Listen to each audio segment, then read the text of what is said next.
மகிமை உண்டாவதாக. சபை என்றதான தலைப்பிலே நாம் வேத பாடத்தை நாம் படித்து வருகிறோம். We have been learning the Bible study under the heading the church. கடந்த வாரத்திலே சபைக்கு பண்ணை என்கிறதான ஒரு பெயர் கொடுக்கப்பட்டிருந்தது. அதை பற்றி நாம் சில காரியத்தை நாம் படித்தோம். Last week we considered the church as a husbandry. We meditated about that. இன்றைக்கு சபைக்கு கற்புள்ள கன்னிகை என்ற ஒரு பெயர் கொடுக்கப்பட்டிருக்கிறது. அதை பற்றி நாம் அறிந்து கொள்ள போகிறோம். Today we are going to understand that for the word church, it is a name is given as a chaste virgin. அநேகர் இன்னும் இந்த சபை என்றதான வேத பாடம் முடியவில்லை என்ற ஒரு எண்ணமுடையவர்களாக இருக்கிறார்கள். Some are thinking this Bible study, long Bible study, the church is not yet over. இன்னும் பரிசுத்த வேதாகமத்திலே சபைக்கு அநேக பெயர்கள் கொடுக்கப்பட்டிருக்கிறது. Still there are so many names given for the church according to the Holy Bible. ஒரு 3 மாசத்துக்கு முன்னாலேயே முடிக்கணும்னு நினைச்சேன். ஒவ்வொன்றா யோசிக்க வேதத்திலிருந்து ஒரு அதுவா என்னுடைய மைண்டுக்குள்ள வந்துகிட்டே இருக்கு. I want to finish this series of Bible study before 3 months, but when we meditate the Bible, one after the other things are coming. வேதத்திலே என்னென்ன பெயர்கள் இருக்கிறதோ அவைகள் எல்லாவற்றையும் நாம் படிக்கத்தான் அவசியமா இருக்கிறது. Whatever names are given to the church according to the Holy Bible, we have to study all of them. நாம் 2 கொரிந்தியரிலே நாம் 11ஆம் அதிகாரத்திலே நாம் படிக்கும்போது, when we study in 2 Corinthians chapter 11, அங்கே கற்புள்ள கன்னிகை என்கிறதான ஒரு பதத்தை பற்றி நாம் படிக்கிறோம். there we are seeing a term as a chaste virgin. சபை என்று அழைக்கப்படுகிறதான நாம் ஒவ்வொருவரும் ஒரு கற்புள்ள ஒரு கன்னிகையாய் நாம் காணப்படுகிறோம். Every one of us who are called as church are seen as chaste virgin. ஆண்டவராகிய இயேசு கிறிஸ்துவும் ஒரு கன்னிகை, கற்புள்ள ஒரு கன்னிகையை எடுத்துக்கொள்ளும்படிக்கு தான் இந்த பூமிக்கு அவர் வரப்போகிறார். The Lord Jesus Christ is going to come to this world to take a chaste virgin. பழைய ஏற்பாட்டு காலத்திலே ஒரு ஆசாரிய ஊழியம் என்று ஒன்று இருந்தது. In the Old Testament period there was a priestly ministry. இந்த ஆசாரிய ஊழியத்தை ஆண்டவர் ஆசாரியர்களை கொண்டு நடத்தினார். The Lord did the priestly ministry with the priests. இந்த ஆசாரியர்களுக்கு ஆண்டவர் சில பிரமாணங்களை ஒழுங்குகளை கொடுத்திருந்தார். The Lord had given some commandments and discipline to these priests. அதிலே ஒன்றுதான் விவாக சம்பந்தமான சில ஒழுங்குகள். One among them is a discipline concerning marriage. ஒரு ஆசாரியன் எப்படிப்பட்டவனை அவன் விவாகம் செய்ய வேண்டும்? A priest, what type of person he has to marry? லேவியராகமம் 21ஆம் அதிகாரம் 13வது வசனத்தை நாம் வாசிக்கிற வேளையிலே, when we read Leviticus chapter 21 verse 13, ஒரு ஆசாரியன் ஒரு கன்னிகையை அவன் விவாகம் செய்ய வேண்டும். a priest must marry a chaste virgin. அதாவது அவர்கள் யாரை விவாகம் செய்யக்கூடாது, எப்படிப்பட்டவர்களை எல்லாம் விவாகம் செய்ய வேண்டும் என்றெல்லாம் எழுதப்பட்டிருக்கிறது. There it is written, and whom they can marry, whom they should not marry. அதிலே அவன் ஒரு கன்னிகையை அவன் விவாகம் செய்ய வேண்டும். He has to marry a virgin. ஒரு வேசியையாவது கற்பு குழந்தைகளையாவது தள்ளப்பட்டவளையாவது அவன் விவாகம் செய்யக்கூடாது என்றெல்லாம் வாசிக்கின்றோம். There we are reading, he should not marry a harlot or one who is rejected. ஒரு ஆசாரியன் கன்னிகையா இருக்கக்கூடியதான ஒரு பெண்ணை விவாகம் செய்ய வேண்டியதா இருக்கிறது. A priest has to marry only a virgin. பழைய ஏற்பாட்டு காலத்திலே ஒரு ஆசாரியன் இருந்தது போல புதிய ஏற்பாட்டு காலத்திலும் நமக்கு ஒரு பிரதான ஆசாரியன் உண்டு. Even as there was a priest in the Old Testament period, even in the New Testament period we have a high priest. இந்த பிரதான ஆசாரியன் ஆண்டவராகிய இயேசு கிறிஸ்து தான். This high priest is a Lord Jesus Christ. நாம் எபிரேயர் 3ஆம் அதிகாரத்திலே நாம் படிக்கிற வேளையிலே, when we read in Hebrews chapter 3, நீங்கள் அறிக்கை பண்ணுகிற அப்போஸ்தலரும் பிரதான ஆசாரியருமாயிருக்கிற கிறிஸ்து இயேசுவை கவனித்து பாருங்கள் என்று நாம் படிக்கிறோம். There we are reading, look unto the Lord Jesus Christ, who is a chief priest, whom you profess. ஆண்டவராகிய இயேசு கிறிஸ்து பிரதான ஆசாரியராகவும் இருந்தார், அவர் ஒரு அப்போஸ்தலராகவும் இருந்தார். The Lord Jesus Christ was seen as a chief priest as well as an apostle. இயேசு கிறிஸ்து ஒரு பிரதான ஆசாரியராய் இருக்கிறார். The Lord Jesus Christ is a chief priest. அப்ப இயேசு கிறிஸ்து விவாகம் செய்யக்கூடியதான அவருடைய மனவாட்டி என்று அழைக்கப்படுகிற அந்த ஜனங்களும் ஒரு கன்னிகைகளாக காணப்பட வேண்டும். Therefore the people were called as a bride of Christ who are going to marry Jesus must be virgins. ஆண்டவராகிய இயேசு கிறிஸ்துவினுடைய வருகையின் நாளை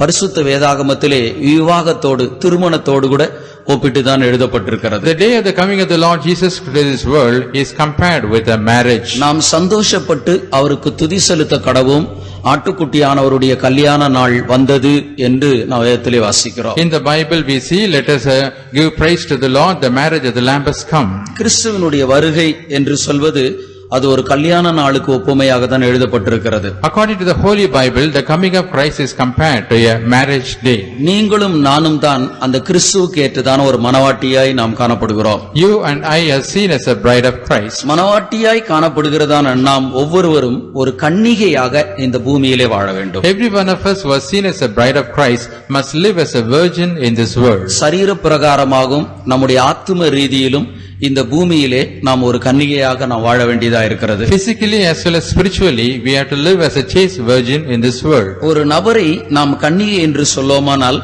எப்படிப்பட்டவர்களை நாம் கன்னிகை என்று சொல்லுவோம்? Whom we call as a virgin, புருஷனை அறியாத ஒரு நபரை தான் நாம் கன்னிகை என்று நாம் சொல்கிறோம். one who is not known whether known the husband is called as a virgin. இதை பரிசுத்த வேதாகமும் கூட இதை ஏற்றுக்கொள்கிறது. Even the Holy Bible accepts this. ஆதியாகமம் 24 அதிகாரம் 16வது வசனத்தை நாம் படிக்கிற வேளையிலே, When we read Genesis chapter 24 verse 16, அந்த பெண் புருஷனை அறியாத கன்னிகையாய் இருந்தாள் என்று நாம் வேதத்திலே வாசிக்கிறோம். there we are reading that damsel did not know the husband and she was a virgin. புருஷனை அறியாத ஒரு நபரை கன்னிகை என்று பரிசுத்த வேதாகமும் சொல்கிறது. The Holy Bible says a damsel who know not the husband is known as a virgin. வேறொரு விதத்திலே நாம் சொல்லுவோமானால், If you want to say in other words, கரைபடாத ஒரு நபரை தான் நாம் கன்னிகை என்று நாம் சொல்கிறோம். a person who is not at all spotted is known as a virgin. அப்போ நாமும் கூட இந்த பூமியிலே ஒரு கன்னிகையாக நாம் ஜீவிக்க வேண்டியதா இருக்கிறது. Therefore we must also live as a virgin in this world. நாம்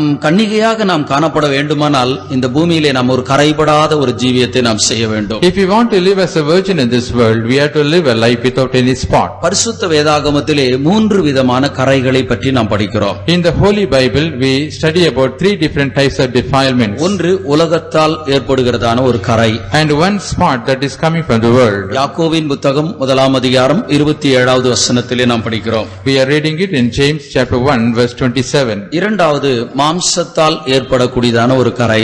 And second spot comes by the flesh. யூதா 1:23 நாம் படிக்கின்றோம். We are reading it in Jude verse 23. மூன்றாவது அக்கிரமத்தின் கரை என்று எழுதப்பட்டிருக்கிறது நாம் And third படிக்கிறோம். is a spot by iniquity. இந்த 3 விதமான ஒரு கரை கன்னிகையாக காணப்படுகிறதான நமக்குள்ளே காணப்படக்கூடாது. And these 3 types of spots should not be seen in us who are seen as virgins. அப்போ நமக்குள்ளே இப்படிப்பட்ட கரைகள் காணப்படுமானால் நாம் நிச்சயமாக நாம் கிறிஸ்துவுக்கு ஏற்ற ஒரு மணவாட்டியாய் மாறப்பட முடியாது. Therefore, if these spots are seen in our life, surely we cannot become the bride of Christ. வேறொரு விதத்தில் சொல்லுவோமானால் நாம் படிக்கிறதான இந்த வேத பாடத்தின்படி நாம் ஒரு சபை என்று நாம் அழைக்கப்பட முடியாது. If you want to say in other words, according to the Holy Bible what we read, we cannot be called as a church. கர்த்தராகிய இயேசு கிறிஸ்து சபையாகிய சரீரத்துக்கு தலையாயிருக்கிறார். The Lord Jesus Christ is a head for the body that is the church. நீங்களும் நானும் அந்த தலைக்கு ஏற்றதான அவயவங்களாக உறுப்புகளாக நாம் காணப்படுகிறோம். You and I are seen as a members of the body of Christ. ஒரு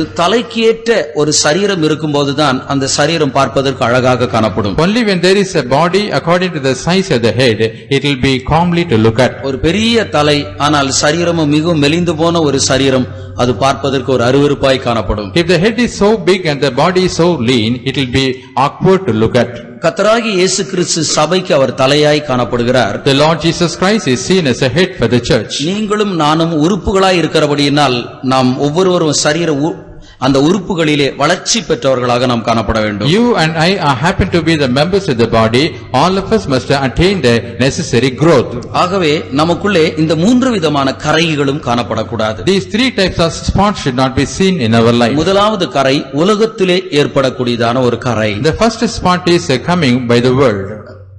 இந்த உலகத்தால் ஏற்படுகிறதான கரை ஒரு மனிதனுக்குள் ஏற்படுமானால் அது ஆண்டவரையும் அவனையும் விட்டு தனித்தனியாக அவர்களை பிரித்து விடும். Suppose a person is spotted by the world, he will estrange him from the Lord. தேவன் நம்மை இந்த உலகத்திலே தான் வைத்திருக்கின்றார். God has kept us in this world. இந்த உலகத்திலே நாம் வைத்தாலும் உலகத்தால் கரைபடாதபடிக்கு தீட்டுப்படாதபடிக்கு இருக்க வேண்டும் என்று ஆண்டவர் என்னையும் உங்களையும் குறித்து எதிர்பார்க்கின்றார். Even though we are placed in this world, the Lord is expecting concerning you and me that we should not be spotted or defiled by the world. நாம் கரைபட்டு போவோமானால் தேவனால் புறக்கணிக்கக்கூடியதான ஒரு கூட்டத்தாராய் நாம் காணப்படுவோம். Suppose if we are defiled by the world, we will be a group of people who are to be rejected. வேதத்திலே நோவாவினுடைய காலத்தை பற்றி நாம் படிக்கும்போது, In the Bible, when we study about the period of Noah, நோவாவினுடைய காலத்திலே பூமியானது தேவனுக்கு முன்பாக சீர்கட்டதா இருந்தது. during the time of Noah, the earth had been backslidden. பூமியானது கொடுமையினால் நிறைந்திருந்தது. The whole world was filled with violence. இந்த பூமியை தான் உலகம் என்று நான் சொல்கிறேன். I tell this earth as a world. ஏன் நாம் உலகத்தால் நாம் கரைபடக்கூடாது? Why should not be spotted by the world? நோவாவினுடைய காலத்திலே பூமியானது தேவனுக்கு முன்பாக சீர்கட்டதா இருந்தது. During the time of Noah, the world had been corrupted in the sight of God. பூமியானது கொடுமையினால் நிறைந்திருந்தது என்று படிக்கிறோம். We are reading in the word of God, the whole earth is filled with violence. பூமியானது சீர்கட்டதா இருந்தது என்று எழுதியிருக்கிறபடினால் ஏதோ பூமியில ஏற்படுகிற பிரச்சனையா? As it is, the world is corrupted. Does it mean that any problem in the earth?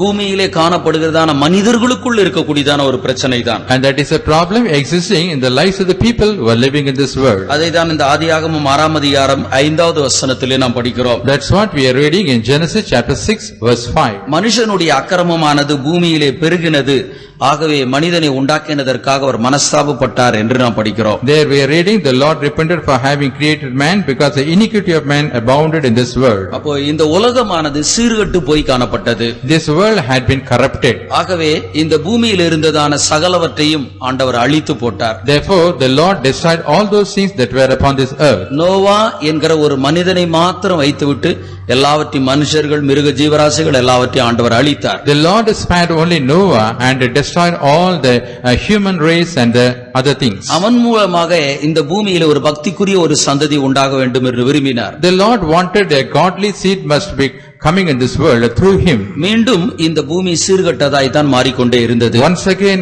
this earth was corrupted. இன்றைக்கும் கூட இந்த பூமியானது பொல்லாங்கனுக்குள் காணப்படுகிறது. Even now this world is seen in the hands of the wicked. இது பிசாசுக்குள் இந்த பூமியானது காணப்படுகிறது. This world is seen in the hands of the wicked and the devil. ஆகவே பிசாசானவன் இந்த உலகத்தின் மூலமாக நம்மை கரைப்படுத்தும்படிக்கு நம்மை நினைக்கின்றான். Therefore the devil is intending to corrupt us or defile us by this world. ஆண்டவராகிய இயேசு கிறிஸ்துவையும் பிசாசானவன் உயர்ந்த மலைக்கு அவன் கொண்டு போய், Devil took the Lord Jesus Christ to the top of the mount. உலகத்தினுடைய ராஜ்யங்கள் எல்லாவற்றையும் காண்பித்து, He showed all the kingdoms of this world. நீ சாஷ்டாங்கமாய் விழுந்து பணிந்து கொண்டால் இவைகள் எல்லாவற்றையும் நான் உனக்கு தருவேன் என்று சொன்னான். He said unto the Lord Jesus, if you make obeisance and fall and worship me, I will give all these kingdoms to you. இயேசு கிறிஸ்து வேத வசனத்தின் மூலமாக சாத்தானை ஜெயித்தார். By the word of the Lord Jesus Christ overcame Satan. ஆனால் உலகமோ பிசாசனுடைய கரத்திலே காணப்படுகிறது. But the world is in the hands of the devil. இன்றைக்கு வரைக்கும் உலகமானது சாத்தானுடைய கரத்திலே காணப்படுகிறது. Till today the world lies in the hands of the devil. இயேசு கிறிஸ்து அன்னைக்கு சாஷ்டாங்கமா விழுந்து பணிந்து கொண்டால் உலகம் அவருக்கு கிடைச்சிருந்திருக்கும். Suppose Jesus had fallen before Satan and worshipped him, he would have received the world. ஆனால் அவரே பிசாசினால் வஞ்சிக்கப்பட்டு போயிருந்திருப்பார். But he would have been deceived by the devil. அருமையானவர்களே, நம்மையும் கூட பிசாசானவன் வஞ்சிக்கும்படிக்கு, கரைப்படுத்தும்படிக்கு, உலகத்தினாலே நம்மை தீட்டுப்படுத்தும்படிக்கு அவன் நினைக்கின்றான். Beloved, the devil is always intending to corrupt us by defiling us through this world. இந்த கடைசி காலத்திலே உலகமானது நமக்குள்ளே எப்படி கிரியை செய்கிறது? In these last days, how does this world work in us? நான் வெளிப்படுத்தலின் புத்தகத்திலிருந்து ஒரு உதாரணத்தை நான் உங்களுக்கு சொல்ல வேண்டும் என்று விரும்புகிறேன். I would like to tell an example to you from the book of Revelation. வெளிப்படுத்தலின் புத்தகத்திலே பிசாசானவன் 3 இடங்களிலே தன்னுடைய சிங்காசனத்தை அவன் ஸ்தாபிக்கிறான். In the book of Revelation we read in 3 different places the devil is establishing his throne. இவைகளுடைய ஆவிக்குரிய அர்த்தத்தை நான் உங்களுக்கு குறிப்பிடுகின்றேன். I want to tell you the spiritual significance of this. ஒன்று, அரசியல் உலகிலே தன்னுடைய சிங்காசனத்தை அவன் ஸ்தாபிக்க நினைக்கின்றார். First of all, the devil wants to establish his kingdom in the political kingdom. இரண்டாவது, அவன் பொருளாதார உலகிலே ஒரு தன்னுடைய சிங்காசனத்தை அவன் ஸ்தாபிக்கிறான். Secondly, he is establishing his throne in the economic world. மூன்றாவது, அவன் ஆவிக்குரிய உலகிலே தன்னுடைய சிங்காசனத்தை ஸ்தாபிக்கிறான். Thirdly, he is endeavoring to establish his throne in the spiritual realm. இந்த 3 உலகிலும் அவன் எப்படி கிரியை செய்கின்றான்? How does he work in all these 3 worlds? அந்தி கிறிஸ்து, கள்ளத்தீர்க்கதரிசி, மிருகம் என்கிறதான விதத்திலே அவன் கிரியை செய்து கொண்டிருக்கிறான். He is working in the form of Antichrist, false prophet and the beast. அவன் இந்த 3 விதத்திலே, அதாவது எப்படி பிதா குமாரன் பரிசுத்தாவி திருத்துவராயிருக்கிறாரோ பிசாசும் கூட திருத்துவனாயிருக்கிறான். Even as the Father, Son and the Holy Ghost are in Trinity, even the devil is also in Trinity. அவன் திருத்துவனாயிருந்தாலும் ஜனங்களின் மத்தியிலே உலக ரீதியிலே அவன் கிரியை செய்து வருகின்றான். Even though he is in Trinity, he is working in the midst of the people of this world. இந்த உலகத்தினுடைய அரசியலை நாம் எடுத்துக்கொள்வோமானால் இந்த உலகத்தினுடைய அரசியலிலே அவன் ஒரு அந்தி கிறிஸ்துவாக காணப்படுகிறான். When we consider the politics of this world, he is seen as an antichrist in the politics. இன்றைக்கு இருக்கக்கூடியதான ஒரு அரசியல்வாதிகளை எடுத்துக்கொள்ளுங்கள். You consider the politicians who are at present. தாங்கள் செய்யக்கூடியதான எந்த ஒரு காரியங்களா இருந்தாலும் பிசாசின் மூலமாகத்தான் அந்த காரியத்தை செய்கிறார்கள். Whatever things they are doing with the help of the devil. அந்த காலத்திலே ஆட்சி செய்ததான பார்வோன், Pharaoh who ruled in those days, அவன் தன்னுடைய ஆதிக்கத்திற்குள்ளாக மந்திரவாதிகளையும் ஜோசியரையும் அவன் வைத்திருந்தான் என்று நாம் படிக்கிறோம். we read in the word of God, he had kept the sorcerers and the magicians in his kingdom. அவர்களை கொண்டுதான் தேசத்தை அவன் ஆளுகை செய்து வந்தான். Only with the help of those people he was reigning the nation. இந்த நாட்களிலும் பிசாசானவன் மந்திரவாதிகளையும் ஜோசிகாரர்களையும் கொண்டுதான் இந்த உலகத்தை ஆட்சி செய்து வருகிறான். Even nowadays the devil is ruling the world with the help of the magicians and the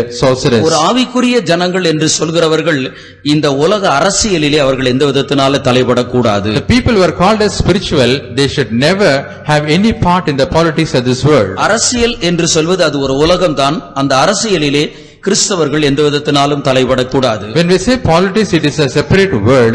The Christians should never take part in politics. நாம் ஒரு குறிப்பிட்ட ஒரு அரசியல்வாதிகளின் மேல் நாம் பிரியமுடையவர்களாக இருக்கலாம். We may have some attachment with a particular political party or with a leader. இந்த கட்சி ஆட்சிக்கு வருமானால் கிறிஸ்தவர்களுக்கு ஆதரவாக இருப்பார்கள் என்று ஒரு பொதுவான கொள்கை உடையவர்களாக இருக்கலாம். We may have a general principle saying, suppose this party comes for power, it will defend the Christians. அதற்காக வேண்டி நாம் அரசியலிலே நாம் தலையிடுவது, கிறிஸ்தவன் தலையிடுவது மிக ஒரு ஆண்டவரால் விருப்பப்படாத ஒரு காரியங்கள் தான். For that purpose, if we meddle in the politics, it is not liked by the Lord. அப்படி அரசியலுக்குள்ளே தலையிடக்கூடியதான ஒரு நபருக்குள்ளே அந்தி கிறிஸ்துவினுடைய ஆவிகள் கிரியை செய்ய ஆரம்பிக்கும்.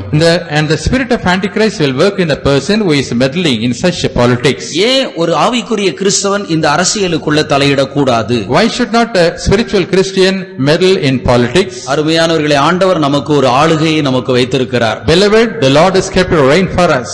வேதம் சொல்கிறது, கவிழ்ப்பேன் கவிழ்ப்பேன் கவிழ்ப்பேன், உரிமைக்காரர் வருமட்டும் கவிழ்ப்பேன். The Bible says, I will overthrow, till the time the owner comes, I will overthrow. இன்றைக்கு இருக்கக்கூடியதான அரசியல் ஒரு கட்சி என்று சொல்வது, அந்த கட்சி ஒரு கூட்டத்தார் கவிழ்த்து விட்டு வேறொரு ஆட்சி வருகின்றது.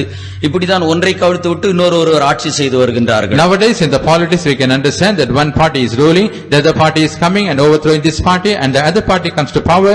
It is a recurring. ஆனால் உரிமைக்காரர் என்று ஒருவர் இருக்கிறார், அவர் வரும் மட்டும் கவிழ்ந்து கொண்டே இருக்கும். But there is a person who is called as an owner. Till the time of his coming, it will keep on recurring like அந்த this. உரிமைக்காரர் என்று சொல்கிறவர் யார்? Who is that owner? ஆண்டவராகிய இயேசு கிறிஸ்து ஒரு உரிமைக்காரராய் இருக்கின்றார். The Lord Jesus Christ is an owner.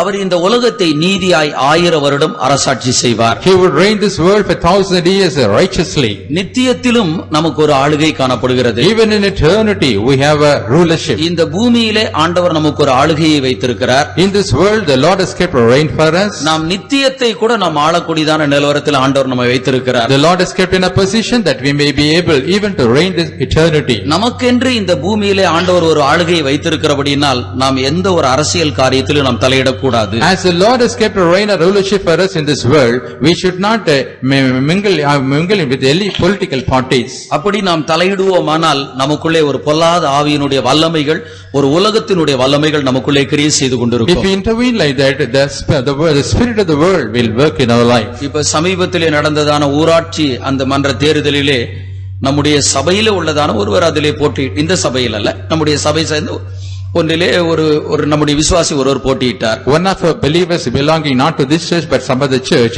he participated in the local body elections conducted recently. அவர் ஒரு ஊராட்சி மன்ற தலைவராக அவர் தேர்ந்தெடுக்கவும் பட்டார், ஜெயம் பெற்றார். He was chosen as a president of that local body. ஆனால் ஜெயம் பெற்றதான அன்றைய தினம், அன்று இரவு நேரத்திலே தோற்று போன ஒரு கூட்டத்தார் இவருடைய பகுதியில் உள்ளதான சிலரை வெட்டி விட்டார்கள். On the day that he was elected as a president of that particular panchayat, the people were defeated. They came and killed one of the party members. இவருடைய குரூப்ல இருக்கிறவர்கள் எதிர் தரப்பிலே சிலரை வெட்டி விட்டார்கள். And the people belonging to his group, they also killed some people in the opposite party. அவர் இன்றைக்கு ஊராட்சி தலைவராக இல்லை, சிறைச்சாலையிலே அவர் இருந்து கொண்டிருக்கிறார். Now he is not as a president of the panchayat, now he is a prisoner in the prison. பிசாசானவன் சில உலகத்தினுடைய காரியங்களை கொடுத்து அநேகரை அவன் வஞ்சித்துக் கொண்டிருக்கின்றான். Therefore the devil is giving the things of this world and he is deceiving many people. இரண்டாவது பொருளாதார ரீதியிலே காணப்படுகிறதான ஒரு உலகமாய் காணப்படுகிறது. Secondly, the world that is seen in economical condition. இந்த பொருளாதார உலகத்திலே பிசாசானவன் ஒரு மிருகமாக இருக்கின்றான். In this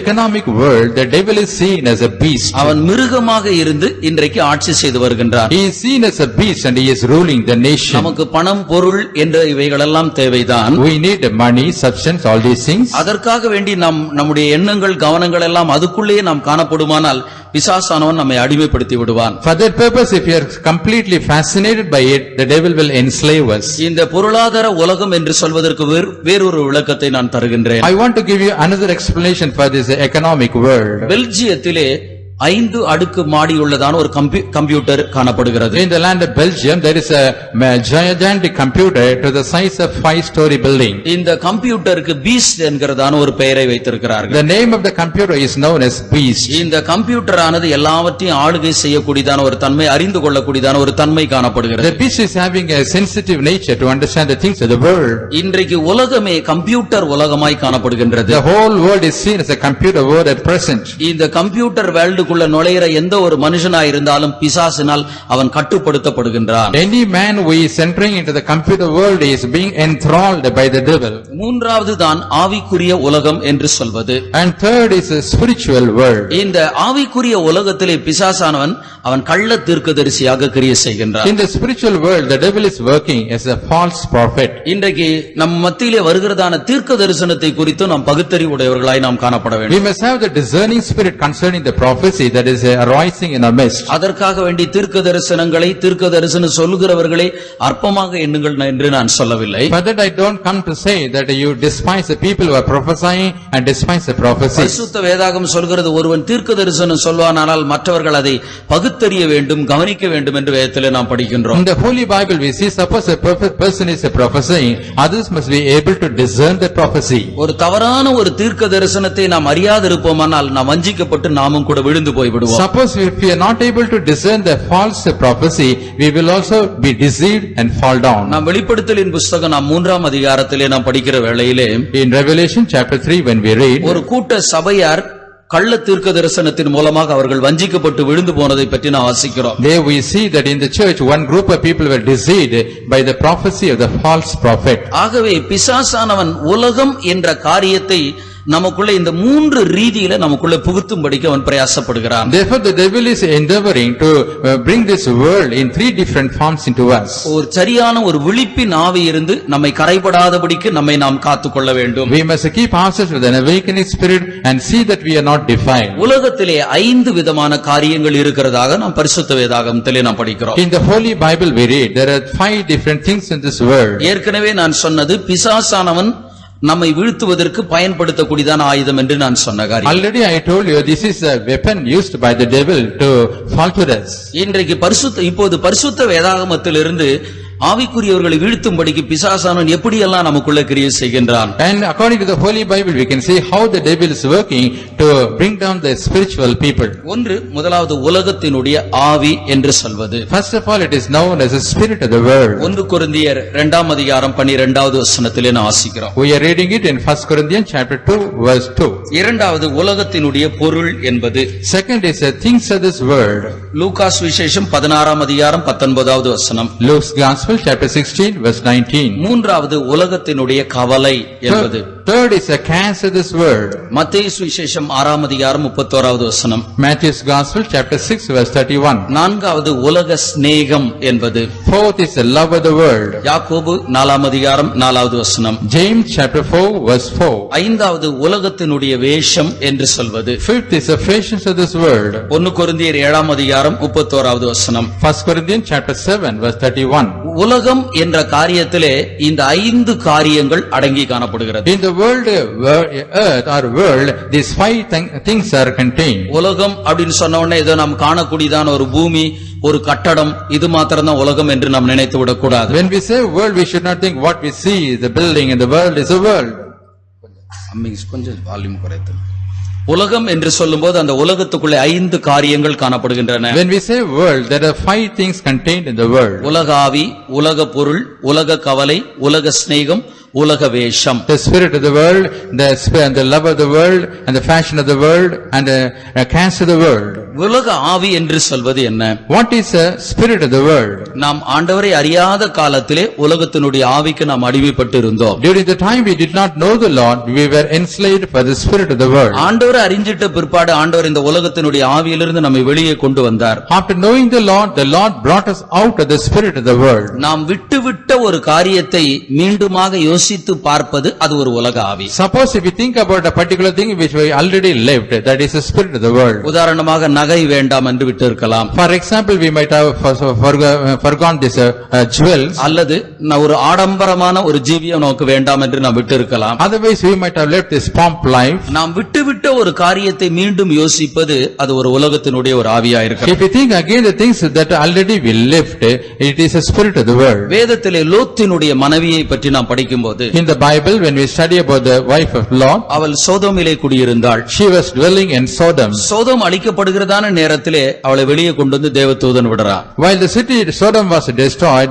the angel of the Lord brought her out of the city. அவள் சோதோமில் இருந்து வெளியே வந்து விட்டாள். She came out of Sodom. ஆனால் சோதோமினுடைய ஆவி அவளை விட்டு போகவில்லை. But the spirit of Sodom did not leave her. சோதோமுக்கு என்ன நேரிடுகிறது என்று அவள் திரும்பி பார்க்கிறாள். She turned back and saw what is happening to Sodom. அவள் திரும்பி பார்க்கிறதான நேரத்திலே தான் அவள் உப்பு தூணால் மாறினாள். While she turned back and saw the city, she became the pillar of salt. நாம் எந்த காரியத்தை வேண்டாம்னு விட்டுட்டோமோ விட்ட காரியத்தை மீண்டும் நாம் யோசித்து பார்க்க கூடாது. Whatever things we left saying we don't want it, again we should not think about it. நாம் யோசித்து பார்ப்பதே அதுவே ஒரு உலகம் தான். If we simply think about it, it is a world. பரிசுத்த வேதாகமத்திலே நாம் இப்படி படிக்கின்றோம். In the Holy Bible we are reading like this. தாங்கள் விட்டு வந்த தேசத்தை நினைத்தார்களானால் திரும்பி போவதற்கு சமயம் கிடைத்திருக்குமே. Had they thought about the land which they left, they would have got time to return back to the land. வேண்டாம்னு விட்டுட்ட ஒரு காரியத்தை யோசிச்சாலே போதும், திரும்பி போறதுக்கு ஒரு சந்தர்ப்பம் எப்படியாவது உருவாகிறோம். Suppose if we think about the thing which we already left, we will have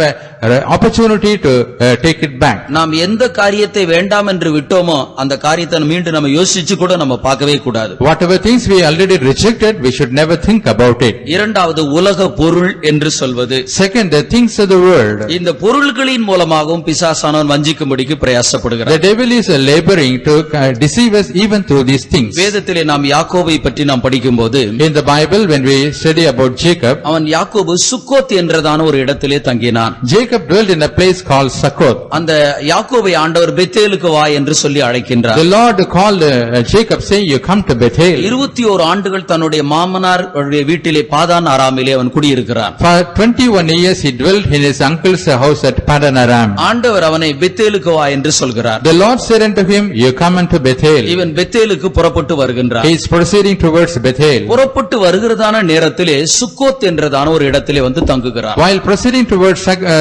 Bethel, he dwelt in a place called Succoth. இந்த சுக்கோத் என்று சொல்வதற்கு கூடாரம் என்று அர்த்தம். This word Succoth means it is a tabernacle. இன்னொரு விதத்திலே சொல்லுவோமானால் Sukkot என்று சொல்லும்போது அந்த இடம் ஒரு சமபூமியான ஒரு பகுதியா இருந்தது. If we say in other words, the place Succoth is a plain land. அந்த சமபூமியிலே சுக்கோத்திலே அவன் ஒரு கூடாரத்தை போட்டு அங்கே குடியிருந்தார். In the plain land, the place called Succoth, he pitched a tent and dwelt there. ஆண்டவர் அவனை அழைச்சது சுக்கோத்துக்கு என்று அழைக்கவில்லை. The Lord did not call him to come to Succoth. ஆண்டவர் அவனை அழைச்சது பெத்தேலுக்கு என்று தான் அழைத்தார். The Lord called him to go to Bethel. இந்த இடம் சமபூமியா இருந்தபடினால் அங்கே அவன் கூடாரத்தை கட்டி அவன் குடியிருக்கின்றான். As his place was a plain ground, he pitched his tent and dwelt there. குடியிருக்க கூடியதான நேரத்திலே தான் அவனுடைய மகளுக்கு ஒரு அசம்பாவிதம் சம்பவித்தது. நாம் பரிசுத்த வேதாகமத்திலே படிக்கிறோம்.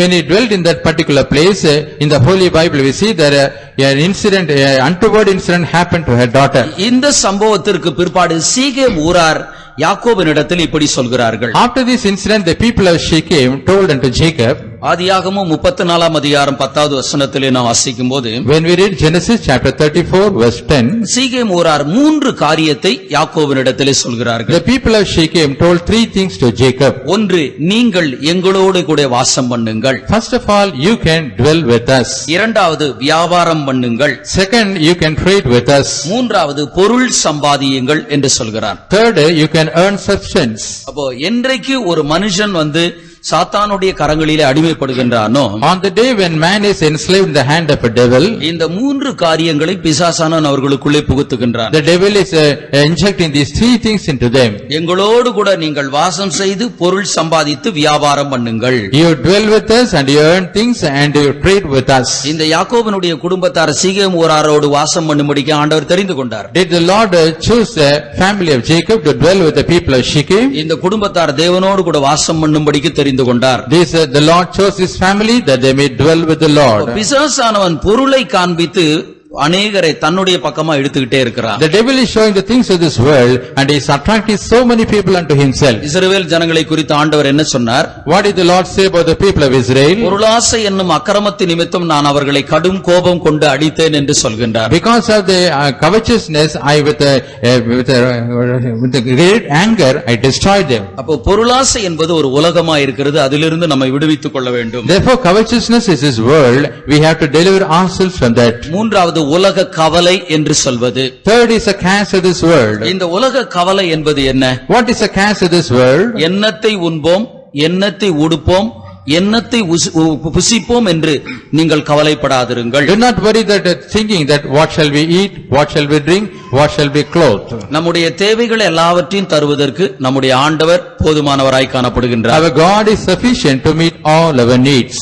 ஆண்டவர் நமக்காக கவலைப்படுறாரே தவிர நாம் அந்த காரியத்துக்காக நம்ம கவலைப்படணும்ன்ற அவசியம் இல்லை. The Lord is worrying about ourselves, but we need not worry about those things. நான்காவது உலகத்தினுடைய அன்பு. Fourth is a love of the world. அது என்ன உலக அன்பு என்று சொல்வது என்ன? What is called as a love of the world? உலகத்தையும் உலகத்தில் உள்ளவைகளையும் நீங்கள் அன்பு கூறாதிருங்கள். Love not the world and the things that are therein. ஒருவன் உலகத்திலும் உலகத்தில் உள்ளவைகளிலும் அன்பு கூர்ந்தால் அவனிடத்திலே பிதாவினுடைய அன்பு இல்லை. If a person loves the world and the things that are therein, the love of the Father is not with him. நாம் காணக்கூடிய ஒரு பொருளோ காணக்கூடிய ஒரு நபரோ இது இல்லனா என்னால முடியாது அப்படின்ற ஒரு சூழ்நிலை கிறிஸ்தவனுக்கு இருக்க கூடாது. A Christian should not be in a situation that is the thing which he sees or a person whom he sees, suppose if it is not there he cannot live anymore. ஐந்தாவது உலகத்தினுடைய ஒரு வேஷம். And fifth is a fashions of this world. இந்த உலகத்தினுடைய வேஷத்தை பற்றி John பன்னியன் விதமாக சொல்கின்றார். John Bunyan says about the fashions of this world in this manner. உலகம் என்று சொல்வது ஒரு மாயா சந்தை என்று சொல்கிறார். He says his world is a vanity bazaar. இன்னொருவர் சொல்கின்றார் உலகம் என்று சொல்வது ஒரு நீர் குமிழி என்று சொல்கின்றார். The another man of God says this world is like a water bubble. இந்த உலகத்திலே நாம் காணக்கூடியதான எல்லாமே அநித்தியமானவைகளா இருக்கிறது. Whatever things we see in this world, everything is a temporal. 100 அடுக்கு மாடி கட்டி வச்சிருந்தாலும் கூட அதுவும் அநித்தியமானவைகள் தான். Even though a person builds 100-story building, that is also temporal. இன்றைக்கு நம்முடைய பார்வைக்கு அது நிலைத்து இருப்பதை போல காணப்பட்டாலும் In our sight it may appear as if it is a body forever. இவைகளெல்லாம் அழிந்து போகக்கூடியதான ஒன்றாய் காணப்படுகின்றன. These are the things that are to be destroyed. ஆகவே உலகத்தால் கரைபடாதபடிக்கு நம்மை நாம் காத்துக்கொள்ள வேண்டும். Therefore we have to preserve ourselves that we may not be defiled by the world. நாம் உலகத்தால் கரைபட்டு இருக்கிறோமா கரைபடவில்லையா என்பதற்கு ஒரு சின்ன ஒரு தற்போதைய சோதனை. I want to show you a small experiment to understand whether we have been defiled by the world or not defiled by the world. நாம் ஒவ்வொருவருடைய வாழ்க்கை எப்படி காணப்படுகிறது? உலகத்தோடு சேர்ந்து காணப்படுகிறதா அல்லது உலகத்திலிருந்து நாம் வெளியே வந்திருக்கிறோமா?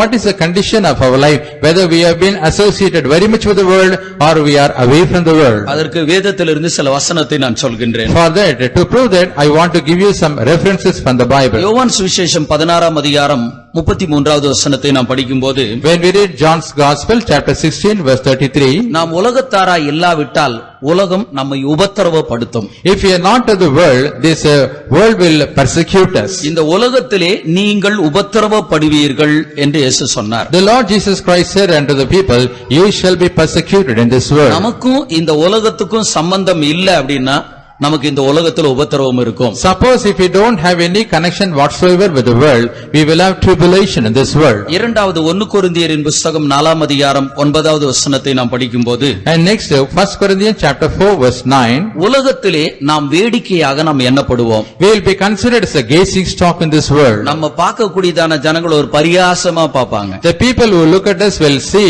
in a despicable manner. இவர்கள் என்ன செய்ய முடியும் உங்க கிறிஸ்தவங்க அப்படின்னு சொல்லிட்டு ரொம்ப பரியாசமா பார்ப்பாங்க. They will despise us saying, now what they are after all Christians, what can they do? நெகேமியா இடிந்து போனதான ஒரு அலங்கத்தை கட்டி கொண்டிருக்கிறார். Nehemiah was constructing a broken wall. சன்பல்லாத்தும் தொபியாவும் என்ன சொல்கிறார்கள்? What did Sanballat and Tobiah say? இந்த அற்பமான யூதர் என்று பரியாசமாக He சொல்கிறார். is despising them saying, oh this despicable Jew. இவர்கள் கட்டக்கூடியதான மதிலின் மேல் ஒரு நரியேறி போனால் அது கீழே விழுந்து விடும் என்று சொல்கிறார். They said, suppose a fox run over the wall that built by these people, it will fall down. இந்த உலகத்தாரை நாம் இல்லாவிட்டால் மற்றவர்களுக்கு முன்னால நம்மள ஒரு வேடிக்கையா மற்றவங்க பார்ப்பாங்க. If you are not of this world, others will look us as a gazing stock in the sight of others. நம்மை பார்க்கும்போதே பரியாசமாய் பார்ப்பார்கள். When they see us, they will see in a despicable manner. மூன்றாவது யோவான் சுவிசேஷம் 15ஆம் அதிகாரம் 18வது வசனத்தை நாம் படிக்கும்போது, Thirdly, when we read John's Gospel, chapter 15, verse 18, நீங்கள் உலகத்தாராய் இல்லாதபடினால் உலகம் உங்களை பகைக்கும் என்று நாம் படிக்கிறோம். there we are reading, because you are not of the world, this world will hate you. நம்ம அலுவலகத்துல வேலை செய்யற இடத்துல ஒரு கூட்டத்தார் நம்மை பகைப்பார்கள். One group of people who are working with us in the office will hate us. சபைக்குள்ள வந்தாலும் ஒரு கூட்டத்தார் நம்மை பகைத்துக் கொண்டிருப்பார்கள். Even if we come to the church, one group of people will be hating us. நம்ம இப்படி எல்லாம் பகைக்கிறாங்களேன்னு சொல்லி நாம் வருத்தப்படக்கூடாது. We should never worry thinking that, oh, this group of people is always hating us. நாம் உலகத்தார் அல்ல, ஆகவே உலகமானது நம்மை பகைத்துக் கொண்டிருக்கிறது. We are not of this world, therefore this world will surely hate us. நான்காவது 1 கொரிந்தியரின் புஸ்தகம் 4ஆம் அதிகாரம் 13வது வசனத்தை நாம் படிக்கும்போது, Fourthly, when we read 1 Corinthians chapter 4 verse 13, நாம் உலகத்தாராய் இல்லாதபடினால் உலகத்தார் நம்மை குப்பையை போல எண்ணுவார்கள். because we are not of the world, the worldly people will consider us as a dust. நமக்கு எந்த விதமான மதிப்போ மரியாதையோ எதுவுமே காணப்படாது. We will not have any praise or honor in this world. நம்ம நல்லா படிச்சிருப்போம், நல்ல பதவியை உடையவர்களா இருப்போம், கை நிறைய சம்பாதிப்போம், ஆனா நம்ம எந்த ஒரு மரியாதையும் இல்லாத ஒரு சூழ்நிலையில காணப்படுவோம். We will be holding a very high position, we would have been qualified, we will earn a lot of money, but still we will not have any regard in this world. இயேசு கிறிஸ்து சகல அற்புதமும் செய்யக்கூடியவராய் இருந்தார். The Lord Jesus was a person who could do so many miracles. அவரையும் கூட அற்பமாக தான் ஜனங்கள் பார்த்து The கொண்டிருந்தார்கள். people were looked at him in a despicable way. அப்போஸ்தலனாகிய பவுல் தன்னை பற்றி சொல்லும்போது என்ன சொல்கிறார்? When Paul the apostle says about himself, what does he say? நாங்கள் துடைத்து போடுகிறதான அழுக்கை போல நாங்கள் எண்ணப்படுகிறோம். We are considered the offscouring of this world. இந்த வார்த்தைக்கு உங்கள் அநேகருக்கு விளக்கம் தெரியும் என்று நினைக்கிறேன். I think that you can understand the meaning for this word. நாங்கள் துடைத்து போடுகிறதான ஒரு அழுக்கை போல எண்ணப்படுகின்றோம். We are considered the offscouring of this world. நாம் இந்த உலகத்தாரை இல்லாதபடியினால உலகம் நம்மள ஒரு குப்பையை போல நம்மள பார்த்துக்கிட்டே இருக்கும். As we are not of this world, the world will see us as a dung. அடுத்தது யோவான் சுவிசேஷம் 16ஆம் அதிகாரம் 20வது வசனத்தை நாம் படிக்கும்போது, Next, when we read John's Gospel, chapter 16, verse 20, உலகத்திலே நீங்கள் புலம்புவீர்கள் என்று எழுதியிருக்கிறது. there it is written, in the world you shall lament. எப்போது நமக்கு வருகிறதான பிரச்சனைகள் போராட்டங்களை நினைச்சு ஏன் எனக்கு மாத்திரம் இப்படிப்பட்ட பிரச்சனை அப்படின்ற ஒரு புலம்பக்கூடிய ஒரு சூழ்நிலை ஏற்படும். We will have a situation to lament always, why all these sufferings and problems and difficulties to me? நாம் உலகத்தாராய் இல்லாவிட்டால் இந்த 5 காரியங்கள் நம்ம வாழ்க்கையில் இருக்கும். If we are not of this world, all these 5 things will be seen in our life. ஒன்று உபத்திரவம் காணப்படும். First of all, we will have tribulation. இரண்டாவது மற்றவர்களுக்கு முன்பாக நாம் வேடிக்கையாக பரியாசமாக எண்ணப்படுவோம். Secondly, others will despise us, or we will be as a gazing stock to others. மூன்றாவது உலகத்தார் நம்ம எல்லாரும் பகைத்துக் கொண்டிருப்பார்கள். Thirdly, the worldly people will be hating us. நான்காவது நாம் ஒரு குப்பையை போல நாம் எண்ணப்படுவோம். Fourthly, will be considered as an offscouring. ஐந்தாவது எப்போது நாம் புலம்பக்கூடியதான ஒரு இடத்திலே காணப்படுவோம். Fifthly, we will be always in a place where we are lamenting. இந்த 5 காரியம் உங்ககிட்ட இருந்துச்சுன்னா நீங்க கரெக்டா போயிட்டே இருக்கிறீங்க, சந்தோஷப்படுங்க. Suppose if you have these 5 things in your life, you can understand you are in a right track. Be happy. எனக்கு எந்த ஒரு மேன்மையும் இல்லை, எனக்கு எந்த ஒரு மரியாதையும் இல்லை, எங்க திரும்பினாலும் கஷ்டம், கவலைப்படாதீங்க, சந்தோஷமா போங்க, நீங்க கர்த்தரோடு கூட இருக்கிறீங்க. I don't have any honor, no regard, no praise. Don't be worried. You are with the Lord. You proceed. இரண்டாவது மாம்சத்தால் கரைபடக்கூடாது. Secondly, we should not be defiled by the flesh. இந்த மாம்சத்தால் கரைபடும் போது நாம் தேவனை விட்டு நாம் பிரிந்து போய் விடுகின்றோம். When we are defiled by the flesh, we are estranged from God. நாம் பழைய ஏற்பாட்டு காலத்திலே ராஜாக்களுக்கு கொடுத்ததான ஒரு கட்டளையை நாம் படிக்கின்றோம். In the Old Testament period, we see about a command that was given to kings. உபாகமம் 17ஆம் அதிகாரம் 16வது 17வது வசனத்தை நாம் படிக்கும்போது When we read Deuteronomy chapter 17 verses 16 and 17, அங்கே ராஜாக்களுக்கு 3 முக்கியமான ஒரு கட்டளை கொடுக்கப்பட்டிருக்கிறது. there 3 important commandments were given to the kings. ஒன்று, அவன் அதிக குதிரைகளை அவன் சம்பாதிக்க கூடாது. First of all, he should not earn more horses. இரண்டாவது, அவன் அதிகமான பொன்னையும் வெள்ளியையும் சம்பாதிக்க கூடாது. Secondly, he should not amass more gold and silver. மூன்றாவது, அவன் அநேக பெண்களை தனக்காக தெரிந்தெடுக்க கூடாது. Thirdly, he should not choose many women for him. இது ஒரு முக்கியமான ராஜாக்களுக்கு ஆண்டவர் கொடுத்தத நேரடியாய் கொடுத்த ஒரு கட்டளை. This is a very, very important command given by the Lord to the kings directly. முதலாவது, அவன் குதிரைகளை அதிகமாக சம்பாதிக்க கூடாது. First of all, he should not earn more horses. எதுக்கு குதிரைகளை சம்பாதிக்க கூடாது? Why should not they earn horses? அவர்களுக்கு வருகிறதான எல்லா யுத்தத்திலும் குதிரைகளை கொண்டுதான் அவர்கள் யுத்தம் செய்வார்கள். In all the battles they face, they will fight with the help of the horses. ஆண்டவர் குதிரையினுடைய பலத்திலே பிரியமாயிரார். The Lord doesn't delight in the strength of the horse. வீரனுடைய கால்களில் அவர் பிரியப்பட மாட்டார். The Lord does not delight in the foot of the soldier. தனக்கு பயந்து அவருடைய கிருபைக்கு காத்திருக்கிறவர்களின் மேல் ஆண்டவர் பிரியமாயிருப்பார். The Lord takes pleasure in those people who fear him and wait for his grace. நாம் யோபின் புத்தகத்திலே குதிரைகளை பற்றி நாம் படிக்கிற வேளையிலே In the book of Job, when we read about the horses, குதிரையானது யுத்தத்தை தூரத்திலே மோப்பம் பிடிக்கும். and this horse is able to smell the battle in a distant place. யுத்தத்தை அது அறிந்து கொள்கிறதான நேரத்திலே தரையிலே தாளடித்து தன்னுடைய பலத்திலே கழிக்கும். When it is understanding about the battle, it will just stamp its feet and it will shout. ஆயுதம் அணிந்தவர்களுக்கு எதிராக அது சந்தோஷமாய் புறப்பட்டு It will proceed with a great joy against the people who are armed. அப்போ ஒரு யுத்தம் சொல்லும்போது முக்கியமானதுதான் குதிரை. Therefore, in a battle, this horse plays a vital role. ஆனால் இஸ்ரவேல் ராஜாவுக்கு ஆண்டவர் கொடுத்த கட்டளை என்னன்னா, நீ குதிரைகளை சம்பாதிக்காத. But what is the command of the Lord to the kings of Israel? You should not earn more horses. அதனுடைய பொருள் என்னன்னா, எல்லாவற்றுக்கும் என்னையே நீ சார்ந்திரு என்பதுதான். What is the meaning of that? For everything you depend upon me only. அடுத்தது, நீ பொன்னையும் வெள்ளியையும் நீ அதிகமா சம்பாதிக்காத. And next, you should not amass more gold and நீ silver. அதிகமா சம்பாதிச்சு போனா நீயும் கூட நீ விழுந்து போய் விடுவாய். Suppose if you earn more gold and silver, you will fall. மூன்றாவது, நீ அதிகமான பெண்களை தெரிந்தெடுக்க கூடாது. Thirdly, you should not take more women for you. இது எல்லா ராஜாக்களுக்கும் ஆண்டவர் கொடுத்த ஒரு கட்டளை. This is a command the Lord gave unto all the kings. பழைய ஏற்பாட்டு காலத்திலே ராஜாவாகிய சாலமோனை எடுத்துக்கொள்வோம். In the Old Testament period, let us consider Solomon. இந்த சாலமோன் பிறப்பதற்கு முன்பாக அவனுடைய தாய் ஒரு பொருத்தனையை செய்கின்றாள். Even before the birth of Solomon, his mother made a vow. இதை நாம் நீதிமொழிகளின் புத்தகத்திலே 31ஆம் அதிகாரத்திலே நாம் படிக்கிறோம். In Proverbs chapter 31, we see that vow. ஸ்திரீகளுக்கு உன் பலனை நீ கொடாதே. Don't give your strength unto women. இப்படிப்பட்ட ஒரு பொருத்தனையை பண்ணிதான் இவன் ராஜாவாக இவன் மாறினான். Having made this vow, he became king. அப்ப மாம்சத்தால் கரைபடாதபடிக்கு நம்மை நாமே காத்துக்கொள்ள வேண்டும். Therefore, we have to preserve ourselves that we may not be defiled by the flesh. கர்த்தர் ஒரு நபரை நமக்கு மனைவியாகவோ புருஷனாகவோ கொடுத்திருந்தால் அந்த எல்லையை விட்டு நாம் மீறி போக கூடாது. Suppose the Lord had given us a man or a woman as a husband or wife, we should not exceed the limit. இதை மீறி போவது நம்முடைய ஜீவியத்தை கரைப்படுத்துவதற்கு ஒரு சமானமா இருக்கிறது. If we exceed the limit, it is nothing but defiling our life. ராஜாக்களுக்கு கொடுக்கப்பட்டதான இந்த 3 கட்டளையும் சாலமோன் அவன் மீறினான். This Solomon transgressed all the 3 commandments given by the Lord to the kings. 2 நாளாகமும் 9ஆம் அதிகாரம் 25வது வசனத்தை நாம் படிக்கும்போது, When we read 2 Chronicles chapter 9 verse 25, அவன் 4000 குதிரை லாயங்களையும் அவன் 12,000 குதிரை வீரர்களையும் அவன் 4000 ரதங்களையும் அவன் வைத்திருந்தான். He had 4,000 stalls for horses and chariots and 12,000 horsemen.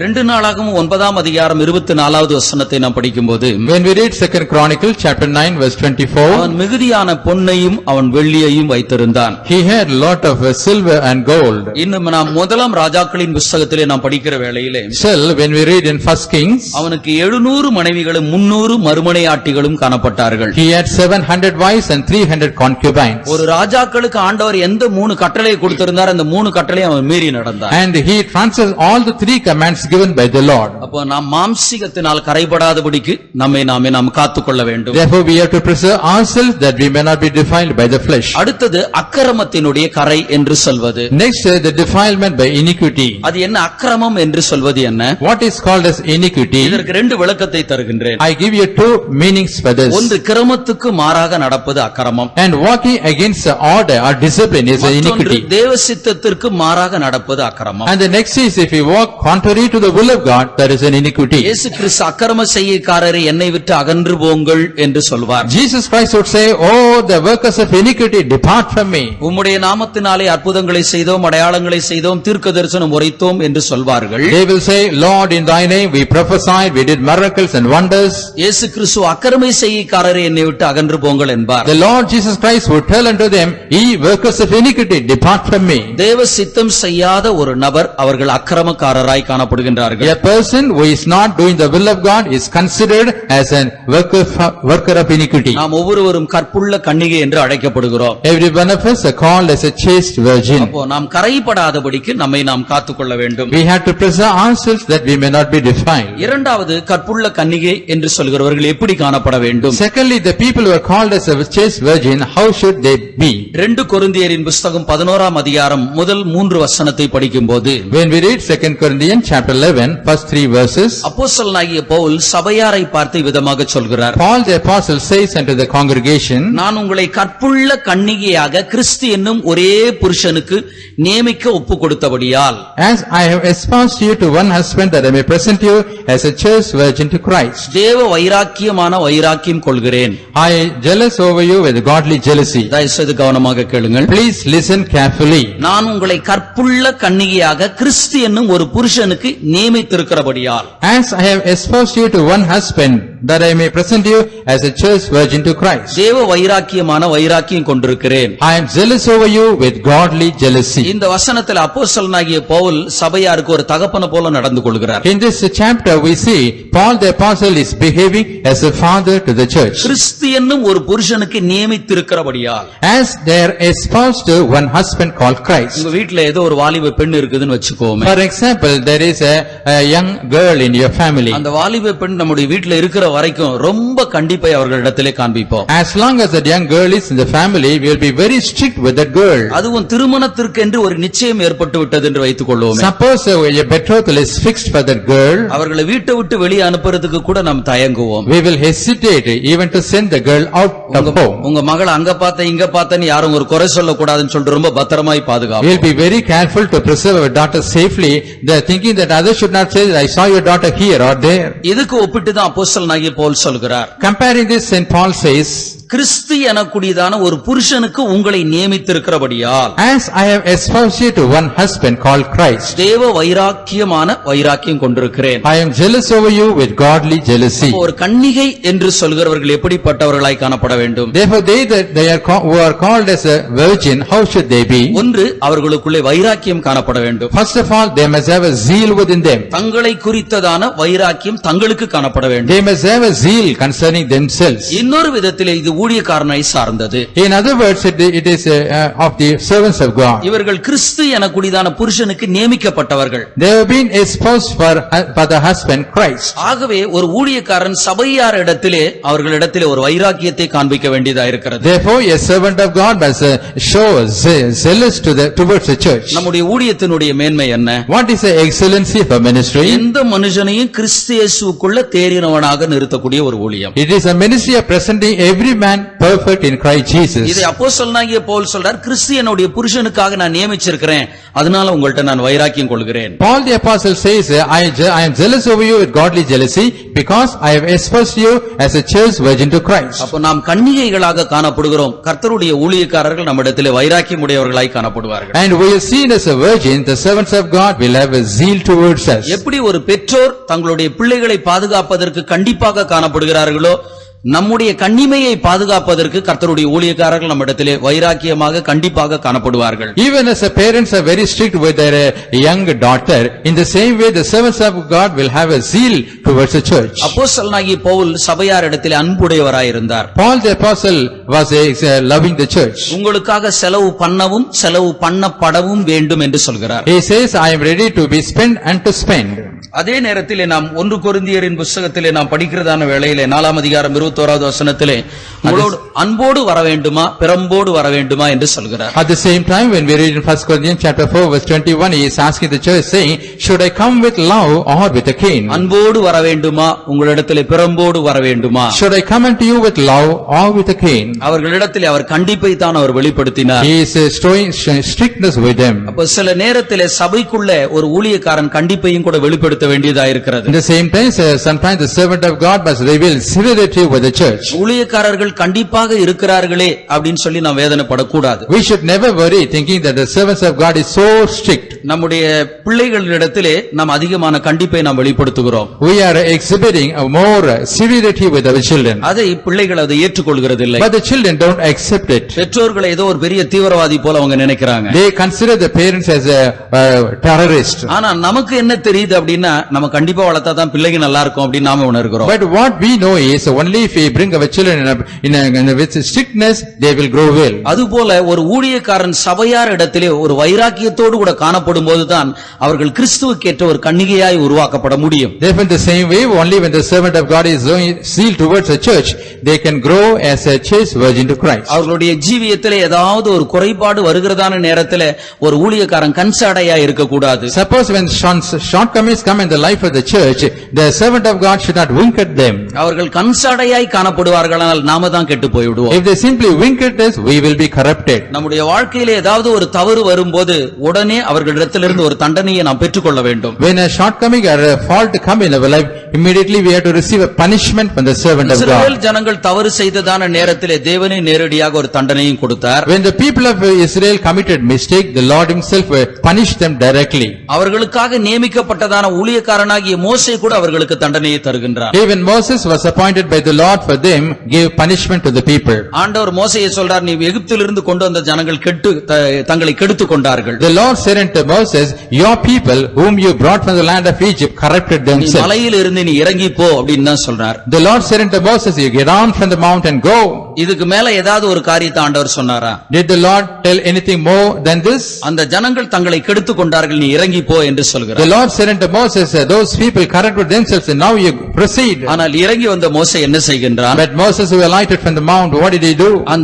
அந்த கன்றுக்குட்டி அவன் அதை பொடியாக கரைத்து He just pounded that golden calf. அந்த தண்ணீரை ஜனங்களுக்கு குடிக்கும்படிக்கு செய்கிறார். He mixed with water and gave the water to people to drink. கர்த்தருடைய பட்சத்திலே வருகிறவர்கள் யார் என்று சொல்கின்றார். He is telling who are on the Lord's side. லேவியர் பிரிந்து வருகிறார்கள். All the Levites came to the side of the Lord. சகோதரன் சகோதரியின் பாராம எல்லாரையும் வெட்டுங்க அப்படின்றான். He commanded them saying, without considering you as a brother or sister, simply slay them. அவர்கள் வெட்டினார்கள். இந்த காரியத்தை ஆண்டவர் சொல்லல. They slew them. The Lord did not tell this. இது மோசேயின் மூலமாக ஜனங்களுக்கு கொடுத்ததான ஒரு பரிசுத்தமாகுதல் என்று நாம் சொல்லலாம். And we can say this is the work of sanctification that was given to the people by Moses. நம்முடைய வாழ்க்கையிலே ஏதாவது குறைபாடு வரும்போது அதை நாம் ஊழியக்காரர்களிடத்திலிருந்து ஒரு தண்டனையாக நாம் பெற்றுக்கொள்ள வேண்டும். Suppose when shortcomings come in our life, we have to receive a punishment from the hands of the servants of the Lord. சிலருடைய பாவங்கள் வெளியரங்கமாய் இருந்து நியாய தீர்ப்புக்கு முந்திக் கொள்கிறது. The sins of some people is open and they come forward for judgment. சிலருடைய பாவங்கள் பின்தொடருகிறது என்று படிக்கிறோம். We see in the word of God, the sins of some people follow them after. யாருடைய பாவம் நியாய தீர்ப்புக்கு முந்திக் கொள்கிறது? Whose sins will proceed for judgment? நாம் செய்ததான தவற்றுக்கேற்றதான ஒரு தண்டனையை நாம் கேட்டு பெற்றுக்கொள்ளும்போது, when we ask for a punishment for the wrong things we committed, இதனால நாம் நியாய தீர்ப்புக்கு நாம் முந்திக் கொள்கின்றோம். and because of this we proceed for the judgment. இவைகளுக்கேற்ற ஒரு தண்டனையை நாம் பெற்றுக்கொள்ளாவிட்டால் இது நம்மை பின்தொடர்ந்து கொண்டே இருக்கும். If you don't receive a proper punishment for this will follow us. நம்முடைய ஜீவியத்தில் ஒரு தவறுன்னு ஒன்று வருமானால் அதற்கேற்ற ஒரு தண்டனையை நாமளா கேட்டு வாங்கிக்க வேண்டியது. Suppose a wrong thing come in our life, we have to ask and receive a punishment for that wrongdoing. அப்பொழுது தேவன் நம் மீது ஒரு நித்திய நியாய தீர்ப்பை நம்மை கொண்டு வருகிறதில்லை. Then the Lord will not bring an eternal damnation upon us. ஒரு ரோஜா செடியை எடுத்துக்கொள்வோம். For example, let us consider a rose plant. அது நல்ல பூக்களை கொடுத்து கொண்டிருக்கும். And it will be giving a wonderful flowers. அது ஒரு குறிப்பிட்ட காலம் வந்துட்ட பிற்பாடு அது பூ கொடுக்கிறதில்லை. At the right time comes, it will not bring any more flowers. அது ஏன் பூ கொடுக்கிறதில்லை? Why it is not bringing forth flowers? செடியானது முத்தி விட்டது, ஆகவே பூ கொடுக்கிறதில்லை. And that that plant has become old, so it will not give flowers. மீண்டும் பூ கொடுப்பதற்காக என்ன செய்கின்றோம்? Once again that it may bring forth flowers, what do? அதை வெட்டி போட்டு விடுகின்றோம். We simply cut it down. சின்னதாக வைத்துவிட்டு மீதி எல்லாம் வெட்டி போட்டு We விடுகின்றோம். keep just a stem and the remaining part we are cutting அதற்கு down. பிற்பாடு அது துளிர் விட்டு வளர்ந்து நல்ல பூக்களை கொடுக்கிறது. Thereafter it will bud and it will bring forth good flowers. அதுபோலதான் நம்முடைய வாழ்க்கையில் ஏதாவது தவறு ஏற்படும் போது ஏதாவது ஒரு தண்டனையை நாம் பெற்றுக்கொள்ளத்தான் வேண்டும். In the same way, when some wrong things come in our life, we have to receive a punishment for it. தாவீதினுடைய வாழ்க்கையிலே தவறு ஏற்பட்ட போது When there was a wrong thing in the life of David, கர்த்தர் நாத்தான்வேல் தீர்க்கதரிசி அனுப்புகின்றார். the Lord sent a prophet Nathanael unto David. அவன் மேல் இருக்கக்கூடியதான தண்டனையை அவனுக்கு சொல்கின்றார். He is pronouncing the judgment for David. இதற்கு நாத்தான்வேல் என்ன சொல்கின்றான்? What did Nathanael say? 141வது சங்கீதம் 5வது வசனத்திலே In Psalm 141 verse 5, நீதிமான் என்னை தயவாய் குட்டி என்னை கடிந்து கொள்ளட்டும். let the righteous man buffet me and reprove அது me. என் தலைக்கு எண்ணெயை போல இருக்கும். It will be like an oil on my head. அது என் தலை அதை அல்ல தட்டுவதில்லை. My head will not reject it. நீதிமான் என்னை தயவாய் குட்டி என்னை கடிந்து கொள்ளட்டும். Let the righteous smite me and reprove me. அது என் தலைக்கு எண்ணெயை போல இருக்கும். It shall be as an oil on my head. Tamil வேதாகமத்திலே இந்த வார்த்தைகள் தவறு. In the Tamil translation, these words are wrong. நீதிமான் குட்டுவது எனக்கு தயை. And if suppose a righteous man buffet me, it is a favor. அது என் தலைக்கு எண்ணெயை போல இருக்கும். It will be like oil on my head. ஆனா தமிழ் வேதாகமத்திலே என்ன இருக்கு? But what is written in the Tamil translation? நீதிமான் என்னை தயவாய் குட்டி என்னை கடிந்து கொள்ளட்டும். Let the righteous man kindly buffet me and reprove me. அதாவது எந்த ஒரு பிரச்சனையும் இல்லாம அமைதியா கூப்பிட்டு மெதுவா அவங்களை ஏதோ ஒன்னு சொல்லி அனுப்புனா போலதான் இருக்கு. And it is written as if suppose a person is doing something wrong, the righteous man must call him and speak kindly unto him and simply punish him and send him away. இந்த வசனத்தினுடைய தெளிவான விளக்கம் என்னவென்றால் நீதிமான் குட்டுவது எனக்கு தயை, அது எனக்கு தலைக்கு எண்ணெயை போல இருக்கும். What is the real meaning of this word is, suppose if the righteous man buffet me, it is like an oil on my head. நம்முடைய வாழ்க்கையில ஏதாவது ஒரு தவறுகள் வரும்போது அதற்கேற்ற ஒரு சிட்சையை பெற்றுக்கொள்வது அது நமக்கு தலைக்கு எண்ணெயை போல காணப்படும். When some wrong things come into our life, if we receive a punishment for that, it is like oil on our head. அப்போ கர்த்தருடைய ஊழியக்காரர்கள் நம்மிடத்திலே ஒரு வைராக்கியத்தை காண்பிக்கும் போதுதான்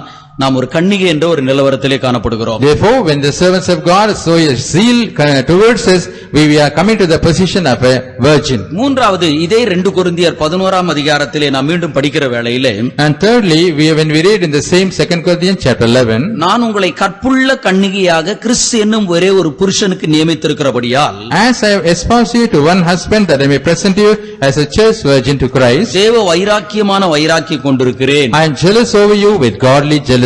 ஆகிலும் சர்ப்பமானது தன்னுடைய தந்திரத்தினாலே ஏவாளை வஞ்சித்தது போல, Even then as a serpent beguiled Eve through its subtlety, உங்கள் மனதும் கிறிஸ்துவை பற்றிய உண்மையினின்று விலகும்படி கெடுக்கப்படுமோ என்று பயந்திருக்கிறேன் என்று சொல்கிறார். he says, so your mind should be corrupted from the simplicity that is in Christ.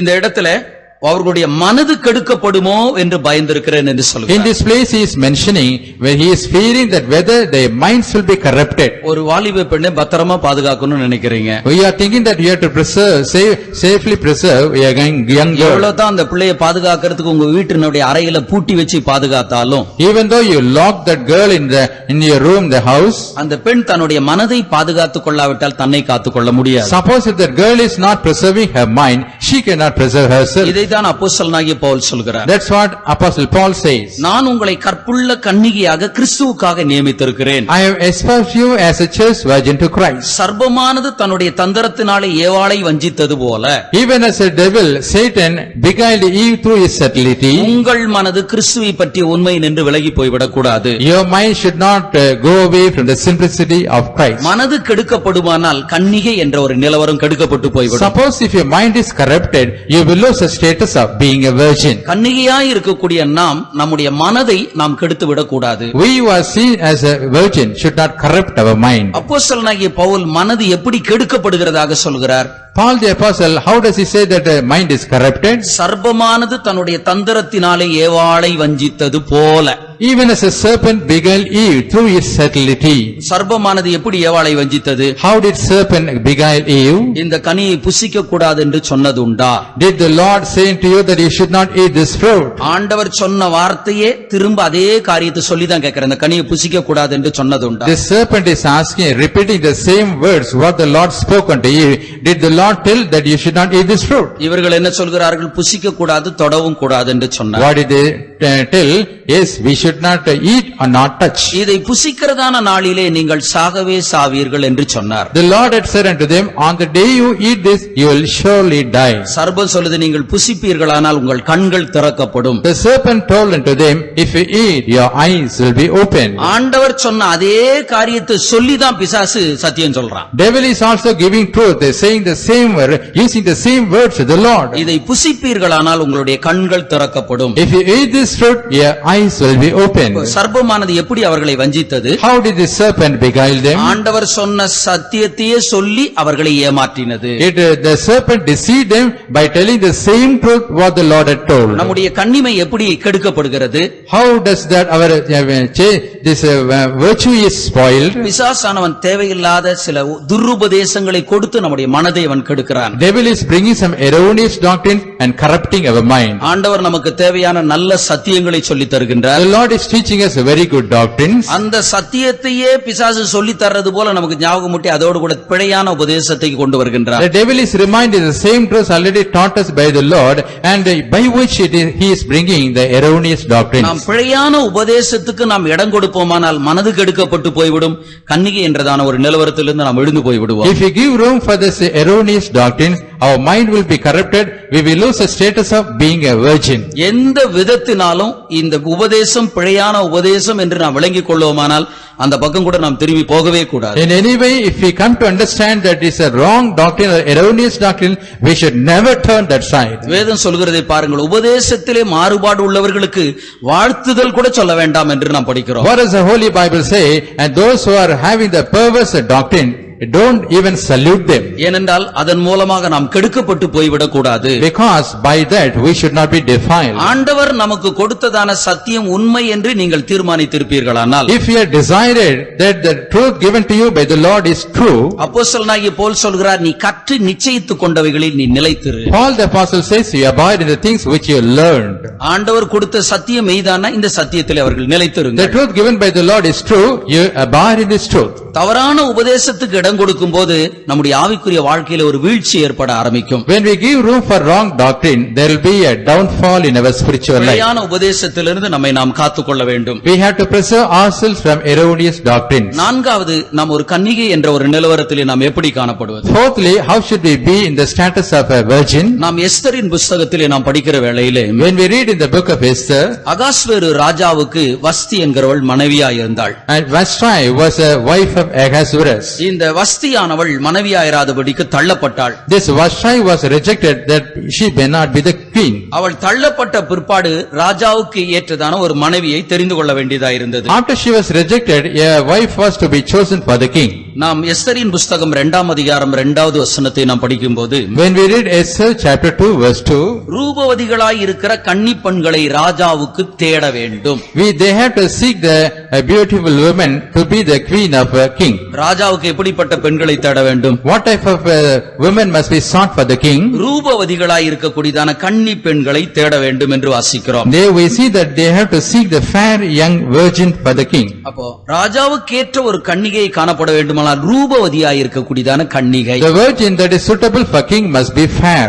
இந்த ரூபவதி என்று சொல்லும்போது இந்த இடத்தில் வெளியரங்கமான ஒரு அழகை தான் வெளிப்படுத்துகிறது. When we say fair, it shows an outward beauty. ஆனால் கிறிஸ்துவுக்கேற்ற கன்னிகையை நாம் காணப்பட வேண்டுமானால், But if you are to be seen as a virgins for Christ, நமக்குள்ளே ஒரு ரூபவதி, ஒரு அழகு காணப்பட வேண்டும். we must have a fairness within us. இந்த அழகு எப்படிப்பட்ட அழகு? What type of a beauty is this? நாம் சங்கீத புத்தகத்திலே நாம் படிக்கிற வேளையிலே, When we read in the book of Psalms, ராஜகுமாரத்தி உள்ளாக பூரண மகிமை உள்ளவள், the king's daughter is all glorious within. இந்த இடத்திலே உள்ளான ஒரு அழகை பற்றி நாம் படிக்கின்றோம். In this place we read about the inner beauty. இந்த உள்ளான அழகு என்று சொல்வது என்ன? What is this inner beauty? இதுதான் பரிசுத்தத்தை வெளிப்படுத்துகிறது. This reveals holiness. அப்போ கன்னிகையாய் காணப்பட வேண்டுமானால் நமக்குள்ளே ஒரு பரிசுத்தம் அவசியம். Therefore, if we are to be seen as a virgin, we must have holiness within us. எவ்வளவுக்கு எவ்வளவாக இந்த பூமியிலே நாம் பரிசுத்தமாய் ஜீவிக்கிறோமோ, To what extent we live a holy life in this world, இதை பொறுத்து தான் நாம் கற்புள்ள கன்னிகை என்று சொல்லப்பட முடியும். only depending upon it we can be called as a chaste virgin. இன்னொரு விதத்தில் ரூபவதியாய் இருக்கிற கன்னிகை என்று சொல்லும்போது, In other words, a fair woman who is seen as a virgin, இந்த ரூபவதியாய் கன்னிகையாய் மாற்றப்படுவதற்கு அவர்களுக்கு ரெண்டு தகுதி அவசியமா இருக்கிறது. they need two worthiness that they will become fair virgins. எஸ்தரின் புஸ்தகம் 2ஆம் அதிகாரம் 2வது வசனத்தை நாம் படிக்கும்போது, When we read the book of Esther, chapter 2, verse 2, கன்னிகையாய் இருக்கக்கூடியதான ஒரு பெண் a woman who is a virgin, 6 மாதம் வெள்ளை போலத்தினாலும் 6 மாதம் சுகந்த வர்க்கத்தினாலும் தன்னை சுத்திகரித்துக் கொள்ள வேண்டும். for 6 months she has to purify herself with the myrrh and 6 months with sweet spices. இந்த வெள்ளை போலம் என்று சொல்வது ஒரு கசந்ததான ஒன்று. This myrrh is something bitter.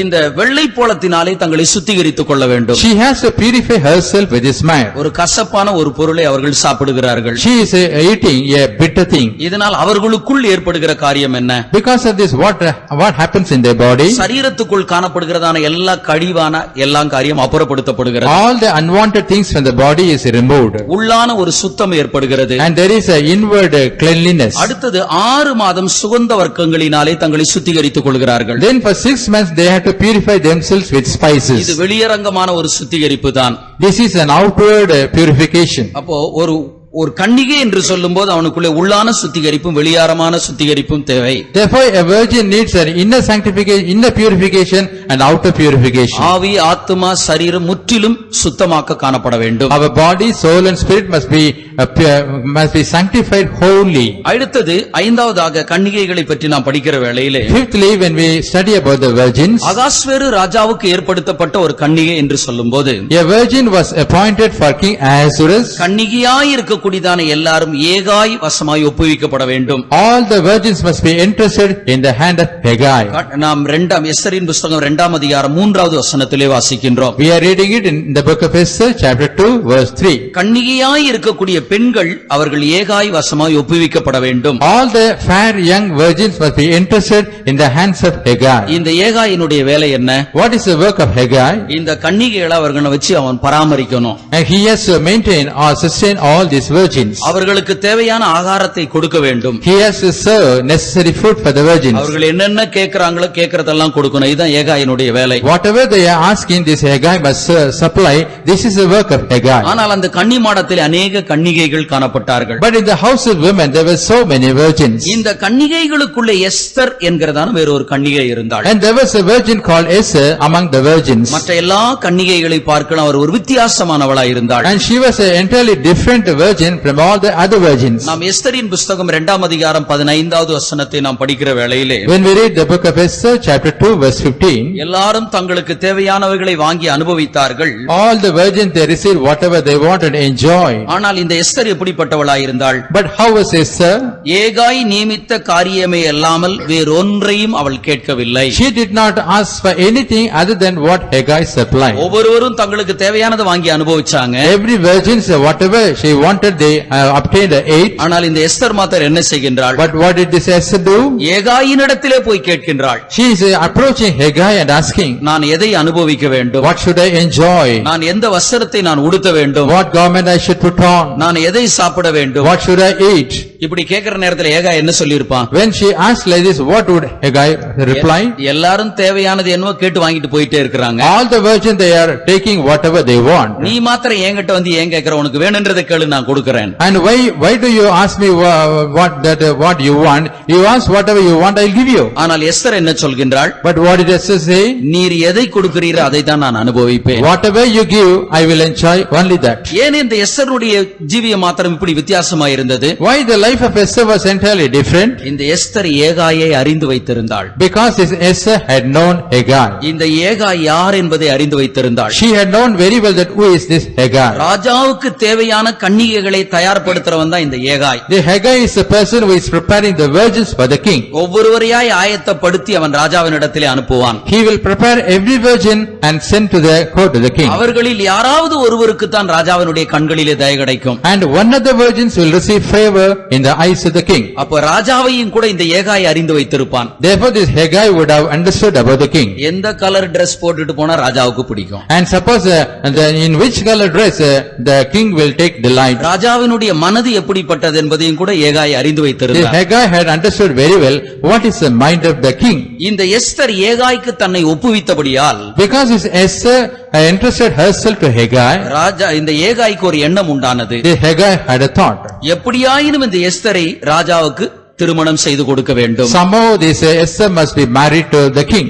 எல்லா காரியத்தையும் இந்த ஏகாய் அவளுக்கு சொல்லி தருகின்றார். This Haggai is teaching all necessary things to Esther. இந்த எஸ்தருக்கு ராஜாவினுடைய கண்களில் தயவு கிடைத்தது. This Esther got favor in the eyes of the king. ராஜா இவளை தனக்கு மனைவியாக தெரிந்து கொண்டான். The king chose Esther as his wife. நாம் கன்னிகையாய் காணப்பட வேண்டுமானால் எப்படி காணப்பட வேண்டும்? If we are to be seen as virgins, how should we be? ஏகாய்க்கு நம்மை ஒப்புவிக்கிறவர்களாய் நாம் காணப்பட We வேண்டும். must be the people entrusting ourselves in the hands of இந்த Haggai. ஏகாய் என்று சொல்லும்போது ஒன்று கர்த்தருடைய ஊழியக்காரர்கள், When we say Haggai, this one is a servant of God. இரண்டாவது ஏகாய் என்று சொல்லுவது பரிசுத்த ஆவியானவர். The second Haggai means it is a Holy Spirit. ஒவ்வொரு நாளிலும் நாம் பரிசுத்த ஆவியானவருக்கு நம்மை அர்ப்பணித்து நாம் வாழ வேண்டும். Every day we have to entrust ourselves in the hands of the Holy Ghost and live. எந்த ஒரு காரியத்திலும் நம்முடைய சொந்த விருப்பம் என்பது ஒன்று காணப்படக்கூடாது. In any matter, we should not have our own will. நம்முடைய சுயம் என்பது எல்லாம் அழிக்கப்பட்டு எல்லாவற்றையும் ஆண்டவருடைய கரத்தில் நம்ம ஒப்படைக்க வேண்டும். Our self must be completely destroyed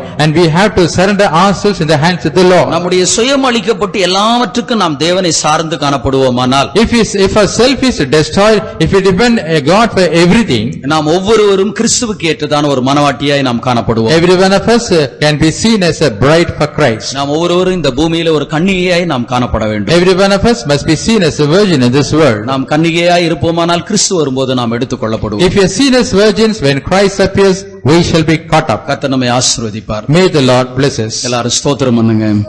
ஸ்தோத்திரம் ஸ்தோத்திரம் ஸ்தோத்திரம் ஸ்தோத்திரம் ஸ்தோத்திரம் ஸ்தோத்திரம் ஸ்தோத்திரம் ஸ்தோத்திரம் ஸ்தோத்திரம் ஸ்தோத்திரம் ஸ்தோத்திரம் ஸ்தோத்திரம். ஆண்டவர் தந்ததான சத்தியத்துக்காக ஸ்தோத்திரம் பண்ணுங்க. தடைகளை கட்டி ஆண்டவர் கொண்டு வந்தாரக்கா ஸ்தோத்திரம் பண்ணுங்க. பிதா குமாரன் பரிசுத்தாவியாகிய தேவனை ஸ்தோத்திரம் பண்ணுவோம். சகல கன மகிமை துதி எல்லாவற்றையும் அவருக்கே செலுத்தி ஸ்தோத்திரம் பண்ணுங்க. பிதாவே, இந்த ஆசிரியக்கப்பட்ட மாலை வேலைக்காக நன்றியோடு நாங்களும் ஏற்றிருக்கிறோம். இரவு நேரத்தில் ஒரு முறை கூட கர்த்தாவுடைய சமூகத்தில் கூடி வந்து கர்த்தாவுடைய வேதத்தை படிக்க முடியாத தேவாவியானவர் எங்களுக்கு இறங்கி உதவி செய்தபடியா ஸ்தோத்திரம். வாக்குத்தத்தத்தில் உண்மையுள்ளவராக நீரங்கண்ட மத்தியில் கடந்து வந்து கர்த்தாவே இந்த வேத பாடத்தை தூக்க முதல் முடிமட்டாகும் பொறுப்படுத்தி ஆசீர்வாதமாக்கி தந்தபடி நாலு ஸ்தோத்திரம். கர்த்தாவே, வேதத்தில் மறைந்திருந்தான சத்தியங்களை நாங்கள் கொல்லைப்படுத்தி தந்தீர். இந்த கடைசி நாட்கள் நாங்கள் எவ்விதமாய் ஜீவிக்க வேண்டும் என்று இந்த கர்த்தாவேன்னு நீர் எங்களுக்கு தேவையான நல்ல ஆலோசனைகளை வெளிப்படுத்தி தந்தபடி நாள் நன்றியோடுமே துடிக்கிறோம் ஸ்தோத்திரிக்கிறோம். ஆண்டவரே, நாங்கள் கர்த்தாவே கிறிஸ்துவுக்கு கற்புள்ள கன்னிகளாக இருக்க முடியாது கர்த்தாவே நீர் எங்களை அழைத்து கருதித்தபடி நாள் நன்றியோடுமே துடிக்கிறோம். ஆண்டவரே, கன்னிகளாக இருக்க வேண்டதான நாங்கள் கர்த்தாவே உலகத்தாலும் மாம்சத்தினாலோ அக்கிரமத்தினாலோ கர்த்தாவே நாங்கள் கரைப்பட்டு போகாதபடி எல்லா காவலோடும் கர்த்தாவே எங்களுடைய ஜீவத்தை கரைப்படுத்தாதபடி கர்த்தாவே பாதுகாத்து கொள்ளத்தக்கதாக தேவாவியானவர் எங்களுக்கு ஒவ்வொருக்கு இறங்கி உதவி செய்ய வேண்டும் என்று கெஞ்சிரோம். கன்னிகளாக எங்களுக்குள்ள கர்த்தாவே ஒரு தேவ வைராக்கியமான ஒரு வைராக்கியம் காணப்பட்டோம். ஆண்டவரே கர்த்தாவே, பரிசுத்தத்தின் அலங்காரத்தை கர்த்தாவே நாங்கள் எங்களுக்குள்ள காணப்படத்தக்கதாக நீர் எங்களுக்கு இறங்கி உதவி செய்ய வேண்டும் என்று கெஞ்சிரோம். உள்ளம் புறம்பும் பரிசுத்தமாக்கப்பட்டவர்களாக நாங்கள் காணப்படட்டும். ஆண்டவரே, எல்லா உலகத்துக்குரிய காரியங்கள் நாங்கள் விட்டு வேறுபட்டு கர்த்தாவே உமக்கு எங்களை எப்பொழுதும் பரிசுத்தோட பாதுகாத்து கொள்ள தேவாவியானவர் எங்களுக்கு ஒவ்வொருக்கு இறங்கி ஜெயிச்சனுமே. கடைசி நாட்கள் வந்திருக்கிற எங்களை ஆண்டவரே உலகமும் மாம்சம் கர்த்தாவே சாசு வஞ்சியாதபடி எப்பொழுதும் வெளிப்புள்ளவர்களாய் ஜாக்கிரதையாளர்கள்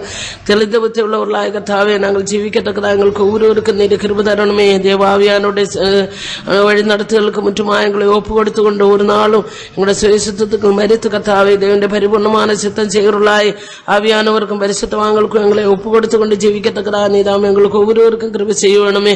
எல்லா காவலோடுங்க தாங்களுடைய ஆவியிலும் ஆத்மாவிலும் சரீரத்தில் எங்களுடைய சிந்தையில் உண்டு கர்த்தாவே எந்த விதத்தில் எங்களுடைய மனது ஒன்றும் கரைப்படாதபடி எல்லா காவலோடும் எங்களுடைய ஜீவத்தை காத்து கொண்டு வரிய நம்பிக்கையோட ஜீவித்து இந்த வேளையில நீர் வெளிப்பட்டாலும் எப்பொழுதும் நாங்கள் ஆயத்தப்படவர்களாமே சந்திக்க தகுதியுள்ளவர்களாய் காணப்பட வசனம் கேட்டதான எங்களுக்கு ஒவ்வொருவருக்கும் நீர் கிருபை செய்யணுமே. வசனம் கேட்டதான வசனம் எங்களுக்கு ஒருவருக்காக நியாய தீர்ப்பாய முடியாதபடி கர்த்தாவே ஆண்டவரே நித்திய ரட்சிப்புக்கு நீர் காரணமாக்கி மாற்றணுமே. அந்த மக்கள் யாவரையும் நீர் ஆசீர்வதித்து அனுப்பணுமே. உங்கள் சமூக ஒருவரோடு கூட போட்டு கிருபைக்குள்ள மூடி மறைத்து அந்த மகிமையான மாசட்டு வரைக்கும் எங்களை யாவரையும் தகுதிப்படுத்தி விடும். எல்லா துதிகளுமே உமக்கே செலுத்துகிறோம். இயேசு நாமத்தில் வேண்டுகிறோம் நல்ல பிதாவே. நம்முடைய கர்த்தராகிய இயேசு கிறிஸ்துவின் கிருபையும் பிதாவாகிய தேவனுடைய அன்பும் பரிசுத்த ஆவியானவருடைய அந்யோன்ய ஐக்கியமும் காவலும் கூடியிருக்கிற அனைவரோடும் இயேசு கிறிஸ்துவின் வருகை மாத்திரம் கூட இருப்பதாக. அல்லேலூயா. ஸ்தோத்திரம். இரவு 10 மணிக்கு ஜெபம் உண்டு.